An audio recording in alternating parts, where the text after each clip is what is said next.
জগদীপ ধনকর তিনি ইস্তফা দিয়েছেন, হঠাৎ করে ইস্তফা, কারণ এরকম কোনো পূর্বাভাস আগে থেকে পাওয়া যায়নি। এমন কি হলো যে তিনি ইস্তফা দিলেন? তিনি কি সত্যি নিজে ইস্তফা দিলেন, নাকি তাকে পেছন থেকে কোন রকম জোর করা হয়েছে? দেখো, কাল রাত প্রায় 9টা নাগাদ যখন এই খবরটা আসে, তখন থেকে কিন্তু একটি রাজনৈতিক ঝড় শুরু হয় যে এর তো কোনো আইডিয়া ছিল না। হঠাৎ করে তার কার্যকাল এখনও শেষ হয়নি, 2027 অবধি তার কার্যকাল আছে, তার আগেই হঠাৎ করে কেন এরকম রেজিগনেশন তিনি দিলেন, সেটা নিয়ে প্রচুর জল্পনা শুরু হয়, অনেকগুলো গুজব শুরু হয়। যদি সোশ্যাল মিডিয়া আমরা দেখি, আমি জানি যে টুইটারে ট্রেন্ড করতে শুরু করে দেয় যে উপরাষ্ট্রপতি জগদীপ ধনকর ইস্তিফা দিয়েছেন, কেন ইস্তিফা দিয়েছেন তার অনেকগুলো কারণ প্রত্যেকে বলতে শুরু করে।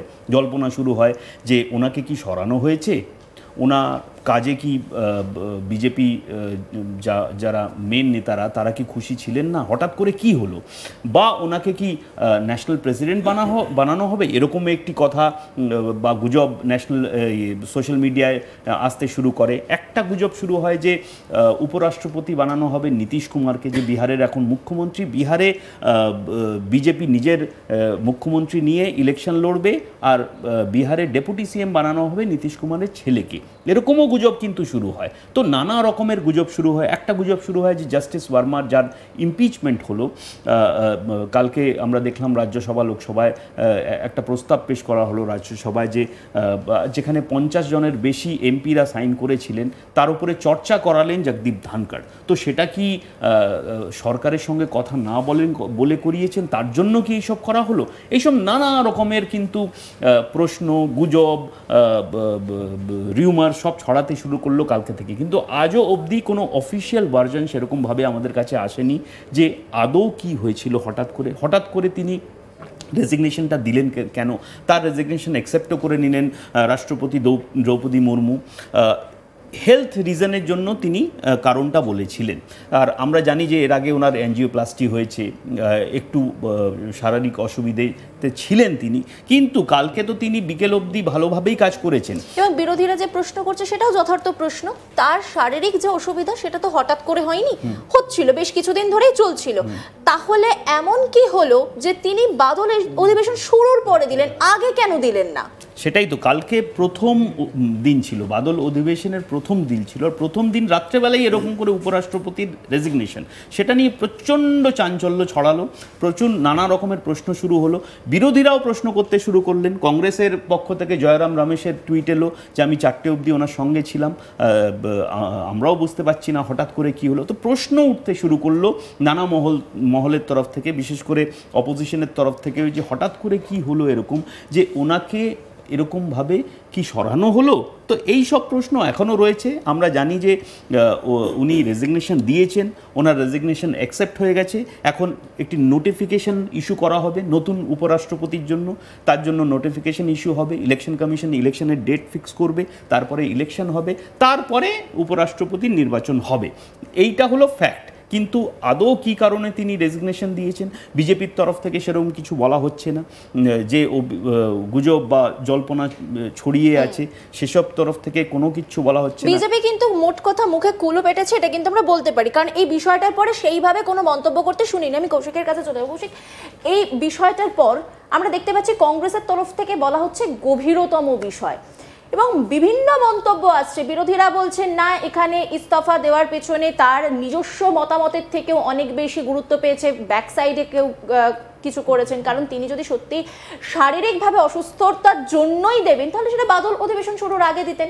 তার আগে কেন দিলেন না?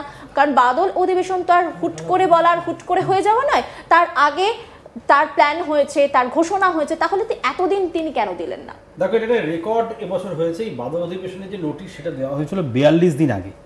জগদীপ ধনকর তিনি নিজেও জানতেন আজ থেকে 42 দিন আগে, মানে গতকাল থেকে 42 দিন আগে, যে বাদল অধিবেশন শুরু হবে 21শে জুলাই। কিন্তু তিনি সাম্প্রতিককালে দিল্লি এইমসে তার একটা অ্যাঞ্জিওপ্লাস্টি অপারেশন হয়েছে, তিনি অসুস্থ, সবই ঠিক আছে। কিন্তু যেটা দেশের আইনজ্ঞ মহল এবং বিরোধীরা বলছে যে তিনি যেভাবে সাম্প্রতিককালে বিভিন্ন সভায় দেশের শীর্ষ আদালত, আইন ব্যবস্থাকে এত বেশি কটাক্ষ করেছেন, তাতে বিজেপির নেতৃত্ব মনে করছে কিছুটা হলো ভাবমূর্তি নষ্ট হচ্ছিল, এবং সেখান থেকেই হয়তো তিনি ইস্তফা দিলেন। এটা 1 নম্বর। 2 নম্বর, তুমি জানো এবছর দোলের দিন তখন দিল্লি হাইকোর্টের বিচারপতি ছিলেন যশবন্ত বর্মা, তার বাড়িতে সংলগ্ন গুদামে আগুন লাগে, সেখান থেকে দমকলের আধিকারিকরা বেশ কিছু পোড়া টাকা উদ্ধার করে। অর্থাৎ নগদ অর্থের লেনদেন করছে কোনো একজন আইনজীবী, ভয়ঙ্কর ঘটনা। সেই কারণে একটা ইমপিচমেন্ট আনতে হয়। সেই ইমপিচমেন্ট আনতে গেলে কি হয়, উচ্চ কক্ষ রাজ্যসভা তারপরে লোকসভা অর্থাৎ সংসদের উভয় কক্ষের একটা পারমিশন লাগে। 2/3 সংখ্যাগরিষ্ঠরা থাকলে পরে তখন ইমপিচমেন্ট আনা যায়। এক্ষেত্রে যেটা হলো, অনুপম যেটা বলছিল যে 50 জনের ওপরে 63 জন, একদমই ঠিক, 63 জন সাংসদ, শাসক এবং বিরোধী দলের, তারা কিন্তু অধিবেশনের শুরুতেই জগদীপ ধনখড়ের কাছে স্মারকলিপি জমা দেয়। সেখানে বিজেপির সাংসদ রয়েছে, রাহুল গান্ধী রয়েছে, শিবসেনা রয়েছে, জেডিইউ রয়েছে, জেডিএস রয়েছে, সবাই মিলে না তারা মেনে নিতে চাইছে না যে এভাবে একটা মানে বিচারপতি তিনি নগদ অর্থ লেনদেনের সঙ্গে যুক্ত থাকবেন।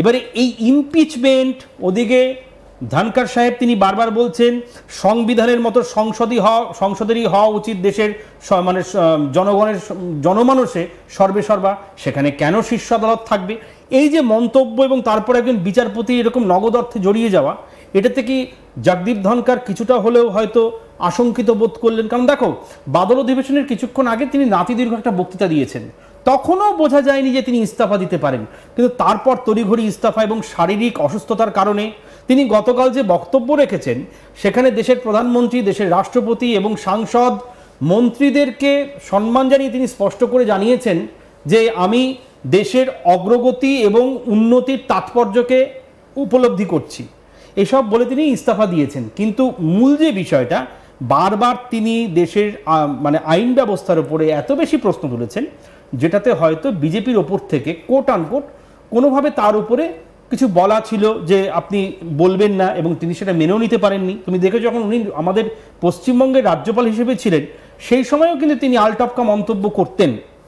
যদিও একটি নির্দিষ্ট বিষয়ে আজকে একটি মামলা সুপ্রিম কোর্টে জগদীপ ধনখড়ের বিষয়ে কিন্তু উত্থাপিত হয়েছে, এখনও সেটা হিয়ারিং চলছে, পুরোটাই সাবজুডিস। বিষয়টি কি, এটা বিধানসভা এবং দেশের সুপ্রিম কোর্টের নির্দেশে বা রাজ্যসভার লোকসভার কোনো বিল যদি পাস হয়, সেটা রাষ্ট্রপতি বা শীর্ষ আদালতের কি ভূমিকা হবে, সেটা নিয়ে এমন একটি মন্তব্য তিনি আজ থেকে 2 মাস আগে করলেন, জানিয়ে কিন্তু কোর্টে মামলা হলো, এবং সেই মামলার রায় আজকে।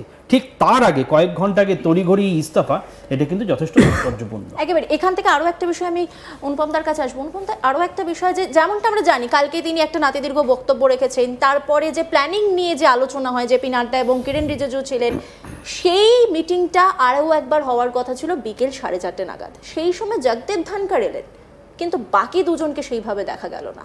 একদমই। তারপরে দীর্ঘ সময় গেল, তিনি মানে সেই পদটা ছেড়ে দেওয়ার জন্য ইস্তফাপত্র দিলেন।